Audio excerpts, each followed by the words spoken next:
Praise the lord. ప్రియమైనటువంటి సహోదరులందరికీ mirror of Christ తరపు నుంచి శుభాలు.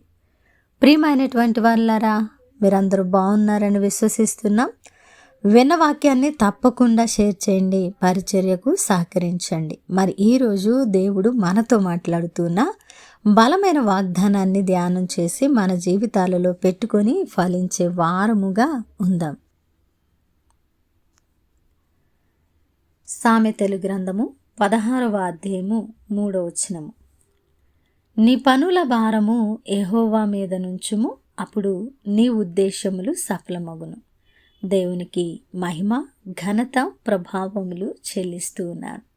ప్రియ సహోదరుడా, ఈరోజు మన ప్రతి పని, ప్రతి కష్టము, ప్రతి భారము, సమస్తము కూడా యెహోవా మీద ఉంచినప్పుడు, ఆయన చిత్తములో మనం మునుముందుకు వెళుతూ ఉన్నప్పుడు మన ఉద్దేశాలు ఖచ్చితంగా సఫలమవుతాయని, మన ఉద్దేశాలు సఫలమవడంలో మన భారాలను ఎక్కడ ఉంచామో అది తెలుసుకోవడం అవసరమై ఉన్నదని ఈరోజు ఈ వాగ్దానము ద్వారా స్పష్టంగా దేవుడు మనతో మాట్లాడుతున్నారు.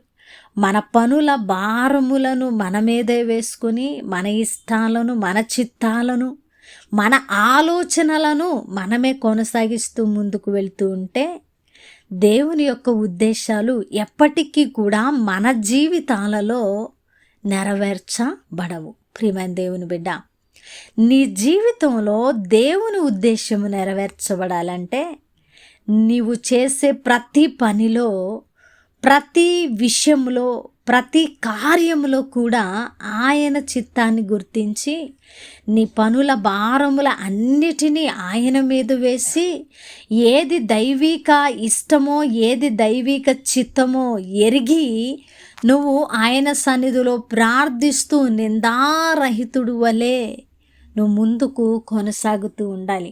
అలాగున ఉన్నప్పుడు నీ పనుల భారమంతా కూడా సులువు చేయబడి, అది తగిన విధంగా నడిపించబడి, తగిన మార్గంలో చక్కగా నడిపించబడి, దాని యొక్క ఉద్దేశము వాటి కాలములు యందు చక్కగా సఫలము అవుతాయి. కాబట్టి ప్రియమైనటువంటి దేవుని బిడ్డ, నీ పనుల భారాన్ని నువ్వే మోసి ఆ పనులు అప్పుడే జరిగిపోవాలని ఆలోచన చేసి త్వరగా కార్యాలు జరిగిపోవాలని నీ మార్గంలో నువ్వు ఎన్నడూ నడిచే వ్యక్తిగా ఉండకూడదు.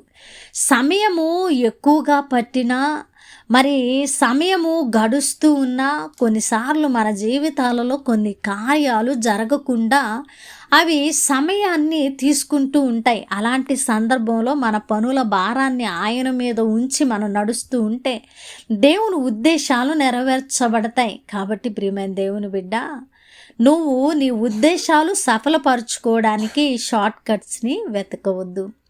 సమయము తీసుకున్న దేవుడు చక్కగా వాటి సమయములందు మన ఉద్దేశాల అన్నిటినీ నెరవేరుస్తారు. కాబట్టి దేవుని చిత్తము, దేవుని ఇష్టము, దేవుని ఉద్దేశం జరగడానికి నిర్ణయం తీసుకున్న వారముగా ఓపికతో, ఓర్మితో ముందుకు వెళుతూ ఉన్నట్లయితే మరి ఆయన చేసే ఆలోచన ఎప్పుడూ కూడా సదాకాలం నిలుస్తుందని లేఖనాలు తెలియపరుస్తున్నాయి. మన జీవితాలలో సమయం తీసుకుంటుంది అంటే ఆయన ఆలోచన చాలా ఉన్నతమైనదిగా ఉన్నదని, అది తరతరాలు నిలిచే విధంగా ఆయన ఆ కార్యాన్ని జరిగిస్తున్నారని నమ్మి విసుక్కోక, గొనుక్కోక, సనుక్కోక దేవుని ఉద్దేశ నెరవేర్పు కోసం మనవంతుగా మనము దేవునితో పని చేస్తూ ముందుకు వెళ్ళిపోవాలి. అప్పుడు ఖచ్చితంగా మన పనుల భారం ఆయన మీద ఉంది కాబట్టి మన ఉద్దేశాలన్నీ కూడా చక్కగా నెరవేరుస్తారు. సమయం తీసుకున్నా కూడా మంచి ఆశీర్వాదాలను పొందుకుంటాం. మన ఇష్టాలు, మన ఉద్దేశాలు, మన చిత్తాలు,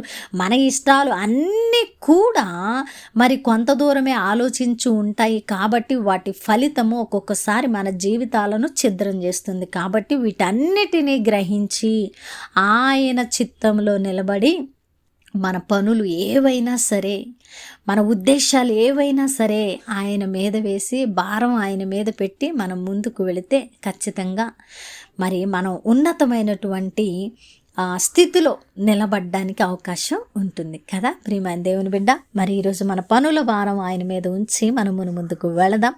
వినవాక్యము ఫలింపు కొరకు ప్రార్థన.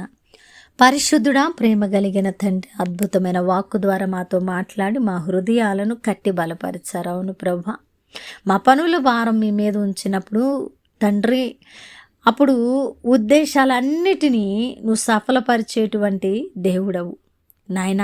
సమస్త భారం నీ మీద వేస్తూ ఉన్నాం. నీ చిత్తాన్ని మా జీవితాల్లో జరిగించండి అని, మీ చిత్తాన్ని నా జీవితంలో జరిగించండి అని ఎవరు ప్రార్థిస్తున్నారో వారి పట్ల వాగ్దానాన్ని నెరవేర్చండి.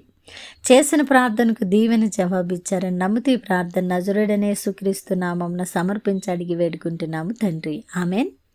ప్రియమైన దేవుని బిడ్డలారా, విన్న వాక్యాన్ని తప్పకుండా షేర్ చేయండి, పరిచర్యకు సహకరించండి. మరి